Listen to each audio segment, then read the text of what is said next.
Hello everyone, we are discussing relation and functions, our first lesson, and in first lesson we have started exercise 1.3 and we have already completed in our previous classes 8 questions. So today we start with 9th. Question number 9. What is your question number 9? Your function is mentioned r plus 2 minus 5 to infinitive. This function is given, fx is given 9x square plus 6x minus 5, and this function is invertible and its inverse is mentioned by this.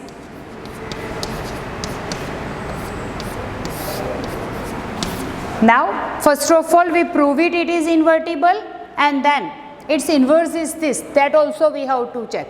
Now let's start with first function fx equal to 9x square plus 6x minus 5. So first we make a perfect square. So what is our formula for finding last term? Middle term square upon 4 into first term. Okay, middle term square means 6. 6 6 are 36. 4 into first term. 4 into first term is 9. So last term must be 9. 4s are 36 and this is also 36, so 1. So last term must be 1, 9x square plus 6x plus 1. Suppose I write last term 1, but we have minus 5. So we have to set it, to make it minus 5 we have written minus 6.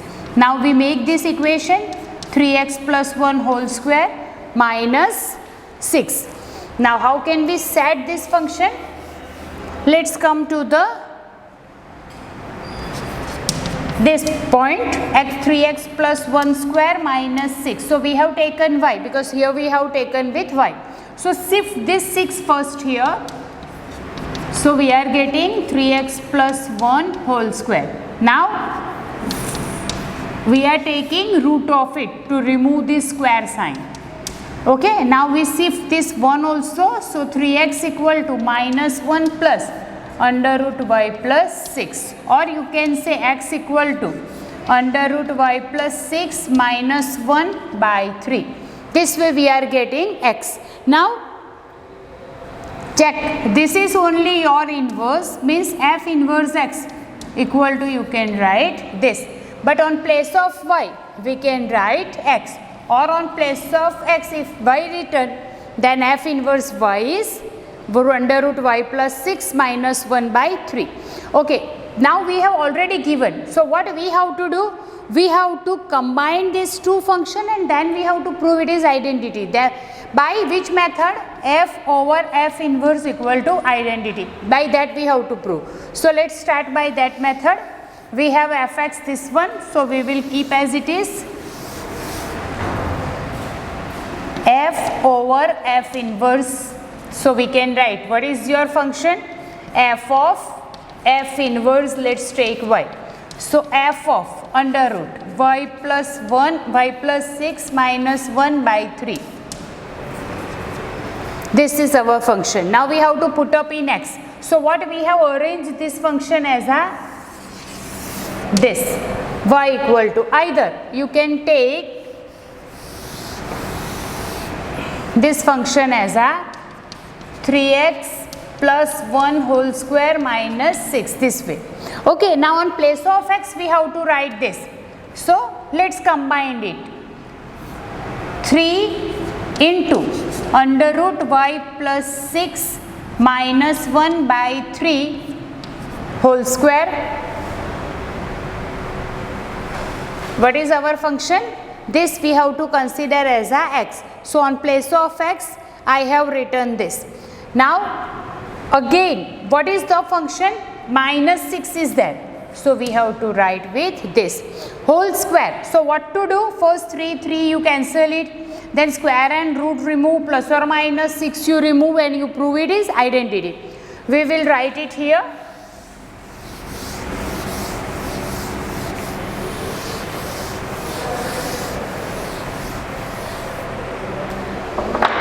Okay, let's start with f inverse y equal to under root y plus 6 minus 1 by 3. This is our function. Now we are combining f over f inverse. Either you can say F inverse over F also you can write of x. So F inverse of Fx is 3x plus 1 whole square minus 6. You can write this.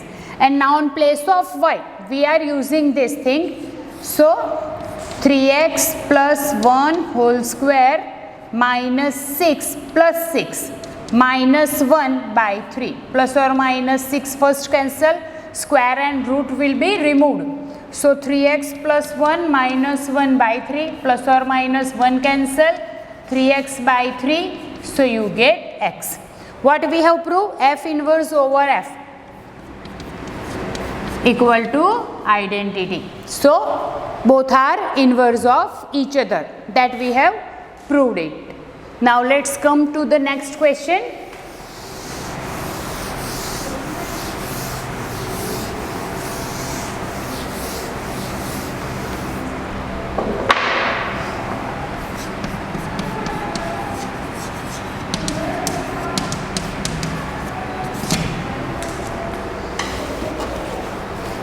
Next question is 10th one. What is the question is given? Let f x to y is invertible function so that f has a unique inverse, and here in hint you have given, suppose assume g1 g2 are two inverse. So f have unique inverse.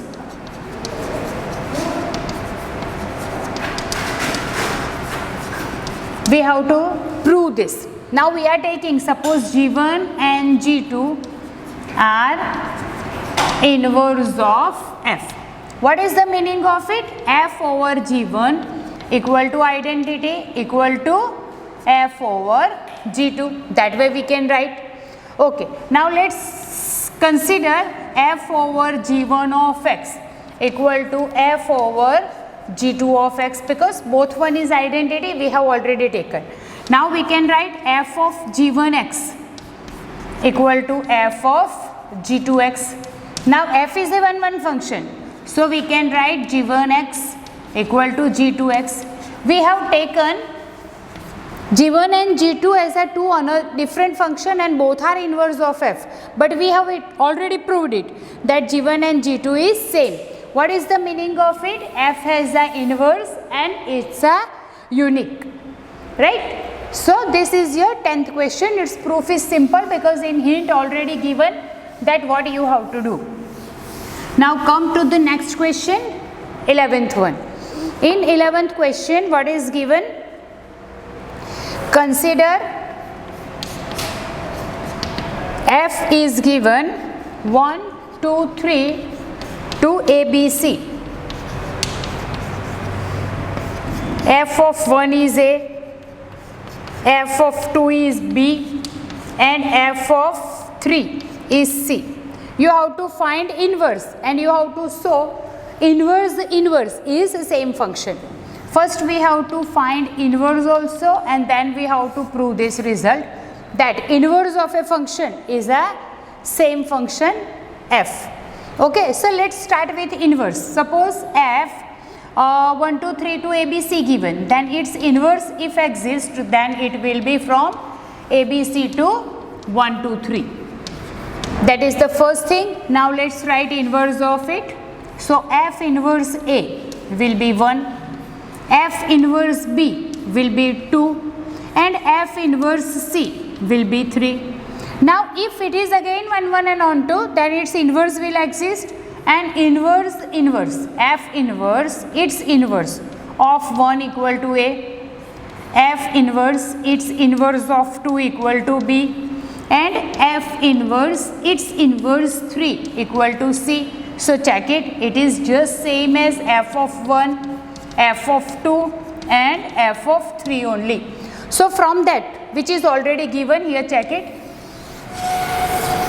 So from this result and this, you can say that f and f inverse both are same. Let's check it one more time. F of 1 is A, 2 is B, and f of 3 is C. So first we have written inverse, means f inverse A equal to 1, f inverse B equal to 2, and third f inverse C equal to 3. Now we are writing inverse of inverse. So now shifted A and 1 will be changed its position.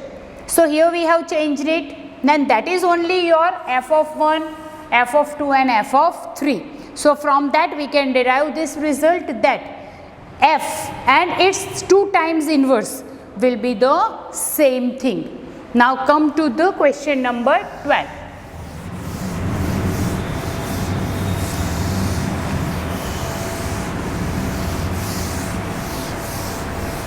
What is your question number 12? In question 12, you have given function from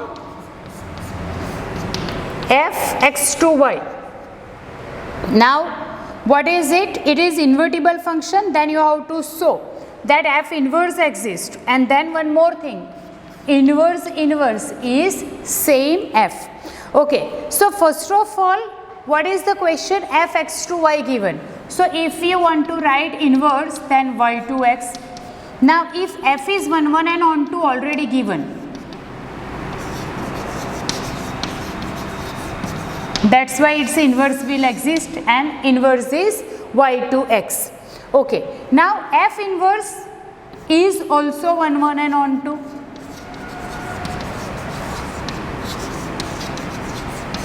What is the meaning of it? You have to prove it is 2 times. That inverse, its inverse equal to what we say? F only. Now if f inverse exists, then we can use this result that f over f inverse over f is the identity function. Now f inverse also 1, 1 and on 2 means again its inverse also exists. So let's take it as a G inverse. Now what you can write? G inverse over f inverse equal to also identity, and f inverse over G inverse also identity. What is the meaning of it? That G inverse exists, and what is it? It is your f inverse, its inverse only. And with f inverse we have one more result, and this is our another result. From this two you can say f inverse equal to f. How can you say? F over f inverse is identity, and here G inverse over f inverse also identity. So you can write f inverse over f equal to identity equal to G inverse over f inverse. What is the meaning of it? F and G inverse both is same. And what is your G inverse? G inverse is your f inverse only. So what we can say? That inverse, its inverse will be the same function. In previous question we have proved with example, and here we have proved it theoretically. So both way we are getting the same thing, that if we write inverse of any function 2 times, you get the same function. Now 13th question. 13th is your MCQ. 13, 14 both question is MCQ. So let's check it. F R2 are given, and fx is 3 minus x cube raised to 1 by 3. You have to find f over f of x. Now let's start. F of fx. Now fx is 3 minus x cube raised to 1 by 3. Now let's put up here 3 minus, on place of x again we have to write the same term, but remember this one is your x. So 3 minus x cube, this one written as a 3 power and it's raised to 1 by 3 power. We have taken this. Now let's simplify it. 1 by 3 and 3 power cancel. 3 minus 3 minus plus x cube raised to 1 by 3, plus or minus 3 cancel. What is the remaining part? X cube raised to 1 by 3 will be your x. So from this we derive that f over f of x equal to x. That only you have to check. It is your option number C, in which we have to find f over f of x. Let's revise it one more time, because the function is given with cube. Maybe the power will be changed, but the same question can be asked as an MCQ. On place of fx, 3 minus x cube raised to 1 by 3 is written. Then what we have done? here on place of x again full term is written, then cube root and cube, that you have to check it, and then we are getting x. Now the last question of this exercise. So MCQ number 14. So let's start that. What is your 14 numbers MCQ? F is given, function fx is mentioned, 4x upon 3x plus 4. Now you have to find the inverse of this, and 4 options are given. Once it is mentioned that find inverse of it, means definitely it is 1 and on 2, because in 4 options 4 inverse directly given. So we will start directly with y equal to 4x upon 3x plus 4. Now let's take cross multiplication, 3xy plus 4y equal to 4x. Now combined x together, 3xy minus 4x. We have shifted 3xy on the side of 4x this way. Now take x common from it. So what is the remaining part? 3y equal to 4y. Now let's make an equation for x. So 4y upon 4 minus 3y, that you can say as the f inverse y equal to 4y upon 4 minus 3y, and in your answer also it is mentioned with g of y. So we can say g of y equal to 4y upon 4 minus 3y. This is your option number B. Now let's check it one more time. We have taken fx equal to y, written same function. Now taken cross multiplication. So y into 3x plus 4 is 3xy plus 4y, 4x as it is. Now combined x together and make a separate y with term with y. Now we have taken x common among these two term. When x is taken common, this part will be written in the denominator of 4y. So we have written x equal to 4y upon 4 minus 3y. Now this is your f inverse y, and in your answer with g of y given, so on place of f inverse y we have written g of y, and your function is 4y upon 4 minus 3y. So this is your option number B. So with this we have completed this exercise. Now our next topic we will start in our next class. So for this class it's enough. Thank you very much. You complete your exercise in your notebook.